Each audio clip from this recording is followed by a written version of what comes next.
Hello，星嘅教室朋友大家好啊！咁今日咧搞啲咩咧？原來咧上個星期咧我煮咗幾個魚嘅菜式啦，咁啊有啲朋友咧好中意啊！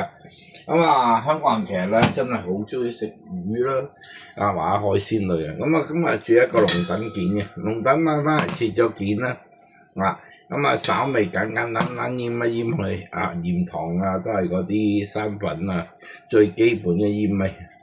勝瓜啊，今日攞條勝瓜，俾啲雲耳啊，今日有啲白雲耳同埋黑雲耳啊，用邊種冇所謂嘅啊，咁啱啱有諗住靚啲又靚嘅色嘅啫，俾料頭啊薑蒜啊，紅椒葱段，係咁多開波煮。好，咁首先咧將呢啲雲耳咧飛一飛佢先啊，木耳有雲耳有都要飛一飛水嘅。好，燒熱個鑊啊！俾啲勝瓜俾鹽落去先啊！啲勝瓜擠落去，啲勝瓜啦有6-7成熟啊！好，唔使煮好耐啊，剩翻間啦，一轉色，哇，好似翡翠咁啦，啊，可以撈翻上嚟啦。勝瓜太過熟啦，又唔好食喎，好似而家呢個狀態咁啦，有少少啱啱轉透明啦。啲肉啦可以好似翡翠咁咧，就攞翻上嚟啊！好，呢個狀態咧就 very good 啦。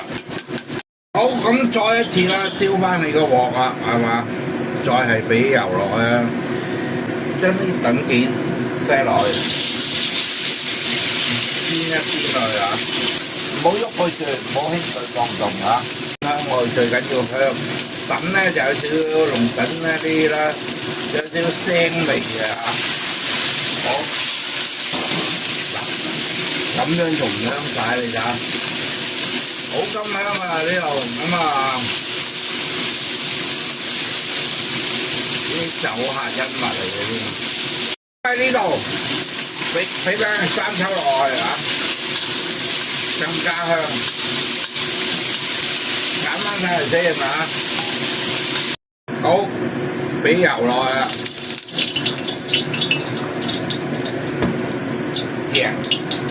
雲耳擠咗落去，爆一爆去，飛咗水嘅雲耳，料頭擠埋落去，薑片啊、蒜片啊啲，之後爆一爆去，等佢有味先嚇，俾少味落去，啲料頭啦、炒啦，輕輕俾少味落去啊，少鹽落去，好，躉件擠埋落去。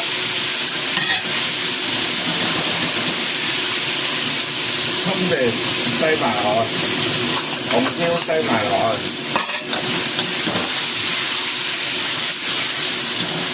咁將啲勝瓜擠埋落去，揦一揦佢啊！好，收勻佢啊！俾一個結合佢啊！呢個酒啦、乖啦。亦都啦，搞一個啲芡啦，最簡單嘅蠔油生抽落，鹽都唔使落㗎，全部嘢都醃咗味啊嘛。好，淋拉士都係啦，扯一扯啲鑊去，俾少少生抽落去，少少得㗎啦。喺鑊邊落，翡翠炒躉件咁就完成啦。上菜，哇一個啦。唔複雜係咪啊？最緊要喺屋企嘅朋友啦，都 handle 得到啊！咁啊，為屋企人啦去準備呢一個咯，好人教小朋友啦，冇骨啦，冇啲躉件，好咁啊完成啦一個啦，雲勝啦炒龍躉件啦，咁啊完成啦，傳統嘅粵菜味道，大家中唔中意啊？記住都係嗰句，我教煮做得到嘅。你都會做得到，仲會做得好過。下次星藝教室再同大家見面，拜拜。